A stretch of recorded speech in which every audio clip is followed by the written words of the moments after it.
Anna blames herself. She met a Welsh vet who told her that she has seen many male cats neutered at a young age, 9 months or so, but prior to maturity, die suddenly from kidney failure early in their lives. As I sit here in the much-needed warm September sun, with Sean sprawled across my knees, I wonder about these words. And while I realize there is no doubt truth in them, there have to be other factors involved. I think about this when I look at Sean.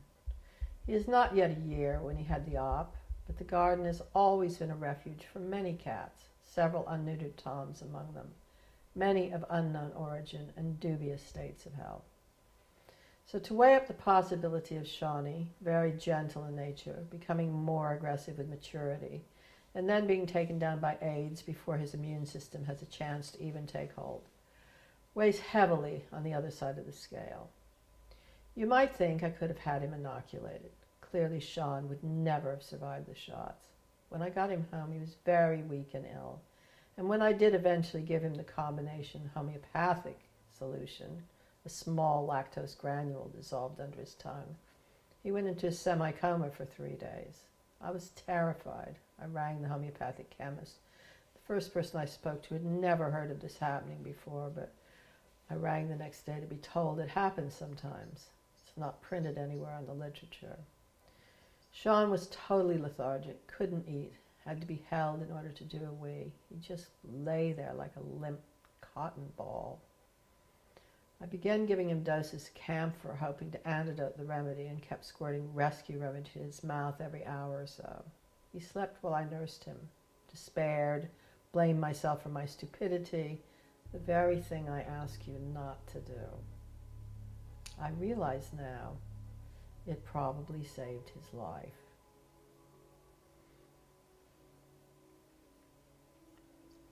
He was no doubt incubating one of these illnesses contained in the vaccine. Unfortunately, he was eventually strong enough to fight it off. After 3 days of rescue remedy and healing, many tears, much self-reproach, and constant vigilance, he bounced back, ready to go. Had that been an injection instead of its homeopathic alternative, there is no question he would have died. Only 10 weeks old, and already teaching me such powerful lessons.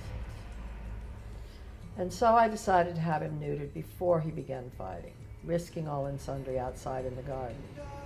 I did my best, made my best decision with what I was given, and while it is there in the back of my mind, I can only hope that the good organic food and water and the healing and love I provide will be enough to see him through. That I wish for him a long and healthy life goes without saying. That I worry when he's outside and haven't seen him for a while is part of it. But I cherish every moment and mostly trust that he is a wise one and will be all right, balances the scales. There's always something to obsess about. Blame yourself for in the mysterious world of the animals. My most recent one is teeth, keeping them clean and trying to avoid needing them done by the vet under anesthetic, which is what happened with Marnie at only 2 years old. She is prone to calculus on the teeth, something we all share. And to say I have issues around this is to put it mildly. Perhaps not that many people spend as much time as I do, hoping that I'll be able to maybe brush those teeth well enough to keep things under control. This is one of my personal bugaboos and not entirely reasonable. I should be grateful that we have advanced this stage of being able to help the babies by possibly cleaning their teeth properly, instead of wishing Sean would come over here and let me brush that back molar, which is looking a bit brownish. I felt like it was a personal indictment of myself and my skills and all that I've learned when Marnie's teeth needed attention. I was in shock because her teeth were what precipitated Dizzy's passing. It was compounded by having to surrender Marnie, not knowing what the outcome would be. I'm very uncomfortable now even writing about it. A lot of people wouldn't understand, and yet I know a lot of you will. You breathe such a sigh of relief when they are home again from the vet in one piece and still breathing. I have not written these words just to teach you or spout words of wisdom, but from my heart, share with you the ups and downs, the highs and lows, the intensity of the fear or sadness, the joy and exhilaration, and to say that we are as one, united in our love and caring for our incredible animals. But I'm a bit obsessive at the best of time goes without saying. Please bear with me. I've just taken some aconite to help with the anxiety coming up from even writing this, and I've come back to the garden just in time to see Sean devour what was once a beautiful butterfly. He seems to think it was quite delicious, and while it was definitely not an act I would encourage, I try to be easy when it comes to these things. I personally believe all life is energy, and that there are those animals who come to the planet for the express purpose of transferring that energy to us in order to sustain life. Quality of life is everything, and while I probably could have rescued that butterfly, Sean would have been very unhappy, and the butterfly would have sustained badly injured wings. Please, please, please don't punish your animals when they bring you mice or birds. They are not being bad. They are proud, and it is a great honor for you.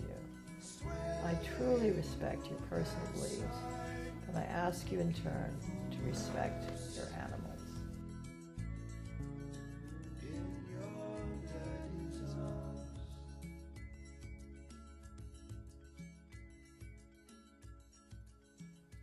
I grew up in Inglewood, California, the hood as it is now known. My father was fond of saying there wasn't a black face in town. Thankfully, times have changed. We had many animals, most of which came to unpleasant, untimely ends not within my control. Ark21 was the exception, one that was my fault, but I see it differently now. I could always be found patrolling the sidewalk, red wagon in tow, a gang of kids nearby collecting the cats that got hit by cars or whatever. Street pizzas, Julie and I used to call them many years later when I'd moved to Hollywood and we were doing our jaded thing. My poor lifeless creatures, usually not entirely lifeless, sometimes quite alive with maggots, were gently lifted into the wagon and wheeled down to my backyard for a proper burial. I was baptized Serbian Orthodox, but raised Episcopalian, and the only one on my block with a prayer book and choir robe, so I was called upon to conduct the service, and I gave it my all. My mom used to complain our garden was getting too filled up. We didn't pay much attention. It felt important for these animals to have a proper send-off. A few years later, we moved. By that time, our little backyard was pretty full. Much later on, I stopped my calling and stopped going to funerals completely. Decided I didn't believe in them, people just showing up out of some weird obligation. Only when Dizzy died did I come out of retirement. It was the exception. Apparently, I hadn't lost my touch. My mother had found a place not far from San Diego where we could have more space for animals and lots of fruit and vegetables. She loved the land and the animals. One of her main concerns was the plight of battery chickens. My father had friends who owned a chicken ranch, and she used to cry whenever she was forced to visit them. She felt chickens belonged on the ground where they can scratch and peck, and was adamant that we should have our own fat, happy hens like God intended. She was very upset when we wouldn't eat them, partly because we were so horrified that she'd wrung their necks, and also because they didn't taste anything like the chicken we were used to. I couldn't believe my mother would so lovingly raise these chickens, pay such attention to their every need, and then follow it up by wringing their necks. But she had raised them to feed us, given them a wonderful life, and the way she saw it, dispatched them quickly to the next one. I have heard it said, and this came from a wise and spiritual source, that all life is energy, and that certain animals come to this life expressly for the purpose of transferring their energy in order to sustain us. This is the concept I personally embrace, though everyone is entitled to their own. I no longer eat chicken, but I do find I need red meat in order to stay healthy. So I insist that any animal I consume has had a good life. I avoid anything that's not organically raised. I've been told I could get my protein from watercress and soy products. It's not how my body works. We noticed one of our chickens was looking very scrawny, and the others started pecking at her. When we got a good look at her, it turned out that she had somehow got a rubber band tied around her head and through her beak, probably from the lettuce we used to throw them. We couldn't put her back in the pen as the other chickens would have killed her. So we brought her into the house and looked after her until she started putting on weight and grew feathers. It was too cold outside, so we made a place for her by the water boiler, a cupboard next to my mom's bedroom. She not only prospered, but became one of the family. She followed us everywhere, my mom especially. There was no need to house train her. She never left a dropping in the house at all.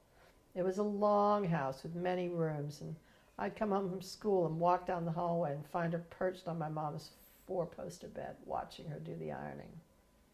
She was the first of all the chickens to lay eggs that hatched. She had a first brood of chickens all raised in that cupboard. She led them through the house in a fine feathered parade, still never a dropping. It was truly extraordinary to see, and a much cherished memory. The first time one of her eggs began to hatch, my mother woke me. The shell had a tiny crack. She told me to be patient, to wait and see what happened. I held this egg in my hand as first the crack grew larger, then little holes formed, and finally this scraggly, bloody glop appeared. Then magically, within seconds, dried by the air around it, it went poof, and this tiny, delicate ball of yellow, fluffy baby chick was resting in my palms. I knew at that moment, reckless, wild, and angry teenager that I was, if every child out there had an opportunity like this to see and feel firsthand this glorious gift of nature, the world would be a better place. It is a memory that has stayed with me. I will always be grateful to my mother and to the tiny baby chicks for teaching me such a gentle yet powerful lesson. Henrietta was not the only one who preferred the house to the pen. She shared it with several dogs and a black sheep we called Julia that my mother had rescued from the slaughterhouse. We had a room that opened onto the garden, and she just liked to come in and sit with us on the floor and watch television. She also liked to run all over the vegetable patch, so we had to keep an eye on her. Our relatives were horrified when they came for Sunday lunch and found Julia and Henrietta hanging out inside.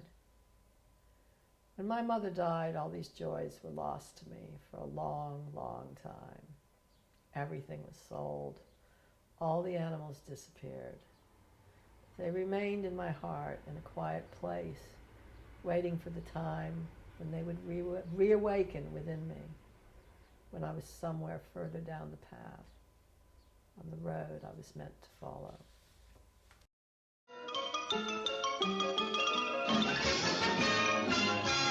When I was less than 5, I used to enjoy going with my mother to visit her friend who had so many rabbits. I'm sure he was a gardener as well. I remember standing around trying to amuse myself, looking at boxes, lawnmowers, and watering cans. I knew if I was good, I would be rewarded with a lucky rabbit's foot or a warm bit of fur for my hands on the ride home.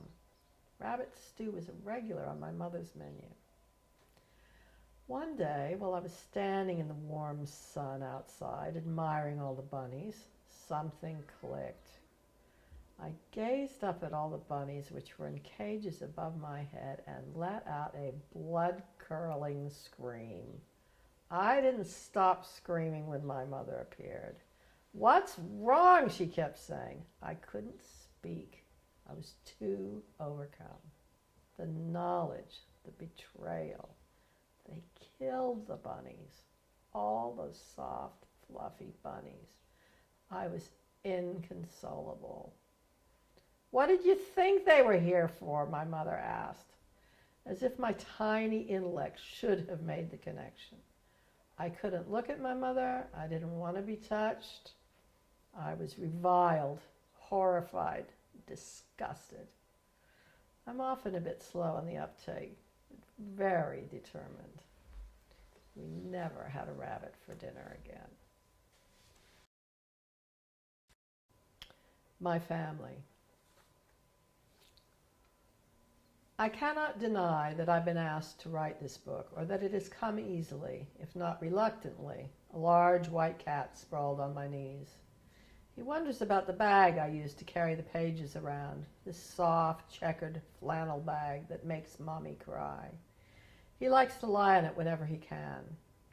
Florence and I were talking about the loneliness you can experience when your gift is one of great strength, hope, and never-ending determination.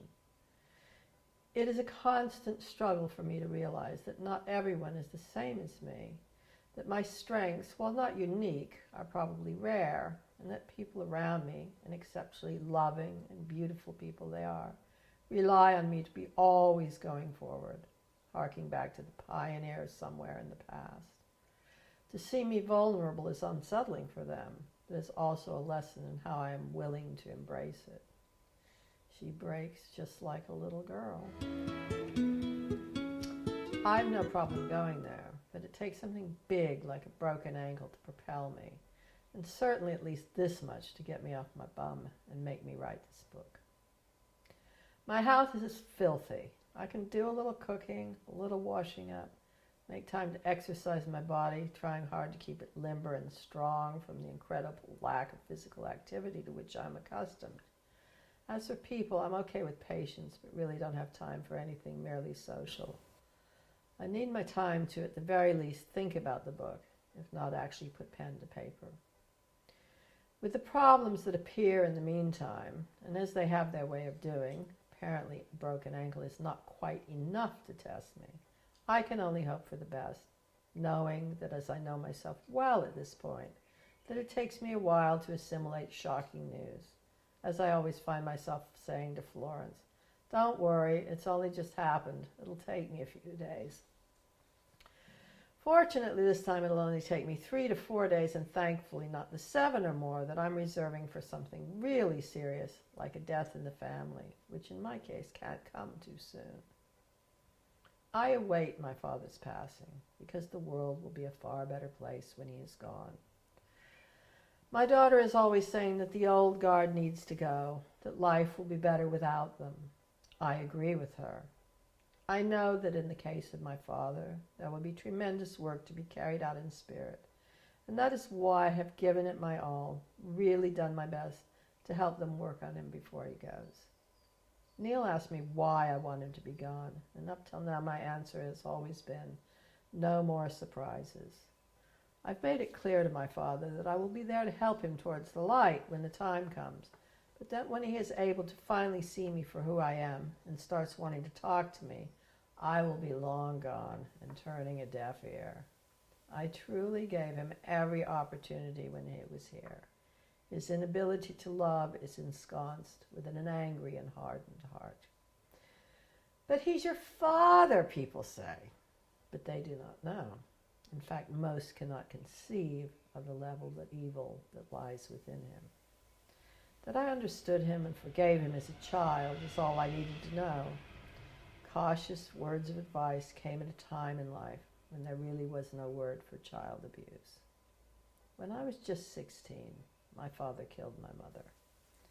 Planned, accidentally, or merely in a blanked-out psychotic rage, he had it in him. I thought I was the only one who knew what really happened, but life weaves many paths, and it would be some 30 years later when I became close to an aunt I had never been allowed to know. That I was informed by her at the time everyone knew. The entire Subrian community, and they were many, knew and accepted my beautiful mother's fate, as I had. That no one ever reached out a hand to me, so petrified were they of my father, bothers me still. This one took a lot longer than 7 days. That I so readily accepted what happened is because I always knew from the time I was little that this is where we were going, even though I wistfully made other plans. Plans I hope might be part of a different outcome. My parents were often separated, and those were different times. My father was very powerful, an honorary deputy sheriff with badges and guns, head of the Masonic Lodge and later the Shriners. He had friends in high places and was not easy to escape. My mom, though she tried, couldn't seem to get away, and eventually, as she explained it to me, she too accepted her fate. She told me she would soon be gone. I know now that she was a gifted psychic. My brother and I inherited the gift, but this is another thing no one talked about back then, and asked me to waste no more than a year on my father and brother. She felt she had spent a lifetime trying to bring them together, and she didn't want me to waste mine in the same effort. She had a dog, a German shepherd named Petty. He had very large paws as a puppy, who followed her everywhere. And as I sit here now writing this, with Sean, my white cat doggie, curled up tight to save himself from the chill of a very large and equally dark passing cloud, the shadow of my father crossing the path of my radiant mother. How she died, very shocking to some people, is irrelevant. It was that she died, that my mother's love was taken from me at such a tender young age, which really shaped my life for what was to come. I didn't have a clue then, didn't know about spirit. I only knew that she was gone, torn from my arms forever. I would never see her or hold her again. It has been hard for me to change this thought, even now with all that I know. Even as I watch Sean stretch and tightly curl those delicate back toes, even as I sit by the beauty on the grave of my beloved Dizzy, who I have many times seen, heard, and even felt, do I find it hard to envision myself with my mother in spirit or otherwise. So long has been my loneliness. And my dream, which was shattered forever on the day of my mother's passing, I would become a vet. Never was there any possibility of anything but helping animals. I would marry a man that my mother liked. I knew then that my mother's wisdom far exceeded my own. I was but a teenager. And this I did when I found Neil, whom my mother would have loved, only we never married, so scarred was I by the nightmare of my parents' marriage. But we have been together for 27 years, or ever since, whichever comes first. And that we would live in a house next door to my mother, and we would all do the good work. And one day, very far off in the future, my mother would die peacefully from old age. And then I would die from a broken heart. It was not until my late 40s that I began to seriously realize my childhood dream, though I have been studying and preparing for it all my life. So this is also my story of how dreams are sometimes shattered and how dreams are sometimes born. The story of me and Neil, my friends, my true family, and the babies, all the animals I have known and loved. And as for my father, he sits in his wheelchair, having broken everything from the waist down, submitting his once powerful frame to being carried, bony finger, still pointing out blame, and indeed blaming anyone and everyone, but probably me most of all, for what he perceives as the unhappiness of his life. I can look at my heart and know that I did my best, far, far beyond the call of duty. And when they do finally drag him off kicking and screaming, so powerful his will, so enormous his fear, he will never submit of his own volition. But while I may mourn for the love and the father I never had, I am at peace. We said our goodbyes long ago.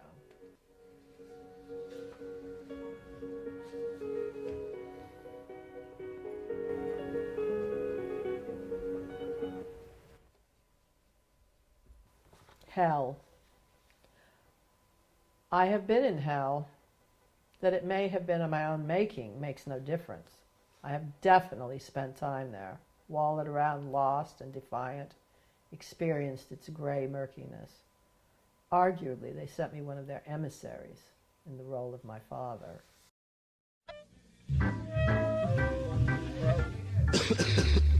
Marijuana. I loved smoking marijuana. I never stopped. I didn't stop when everyone I knew stopped. I didn't stop from morning till night, from sun up till sunset. Whenever I was awake, I was busy getting high, trying to get high, chasing that elusive feeling I had the first time I ever smoked, when the ice cream tasted so incredible and the sidewalk curbs were 2 foot high and everything looked like Disneyland. Knowing I would never be there again, on I went, telling myself It made things more fun, made me happier, more relaxed. Not what my loved ones had been telling me all those years. I excelled as I had once with alcohol. No one could smoke or drink more than me, as I had once been able to drink all the serious drinkers under the table. I could just switch on and keep going, and that is what I did for many, many years. It was when I began to realize I was a healer that I knew something had to change. Though I know many good healers who continue to smoke, I knew it wouldn't work for me. I figured Spirit had chosen me to do the work and wanted to provide them with as pure a channel as possible, and I began to change.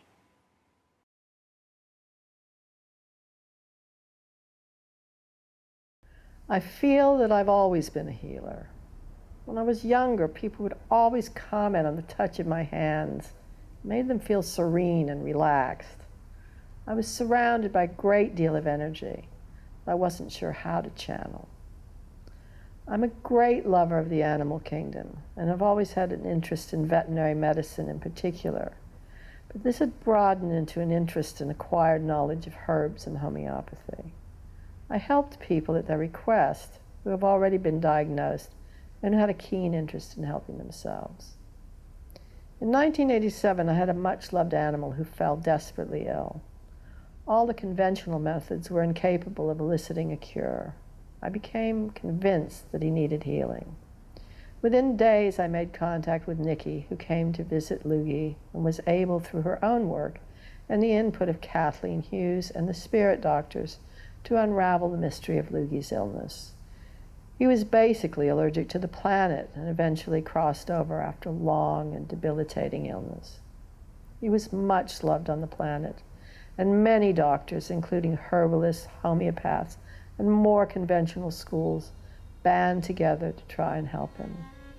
When I first saw Nikki giving him healing, I realized what I had been doing all my life.